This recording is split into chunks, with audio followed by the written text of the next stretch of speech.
కారం, ధనియాల పొడి, గరం మసాలా వేసుకొని ఇది కూడా ఒక 10 minutes ఫ్రై చేసుకున్నాను. ఇదిగోండి కొద్దిగా వాటర్ వేసుకొని మసాలా అయితే ఫ్రై చేసుకున్నాను.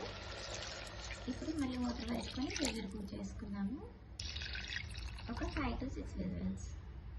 ఒక 5-6 విజిల్స్ అయిపోయినాక మునక్కాయలు అయితే వేసుకున్నామండి. ఇవి కూడా ఒక 2 విజిల్స్ ప్రెషర్ కుక్ అయితే చేసుకున్నాము.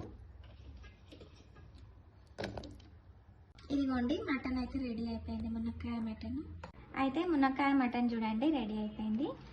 డిన్నర్లోకి అయితే రోటీ ఇంకా మునక్కాయ మటన్ కాంబినేషన్ అయితే చాలా బాగుంటుంది. ఇది వచ్చేసి పాయసం అయితే చేశానండి. పెసరపప్పు ఇంకా సాబుదానా వేసి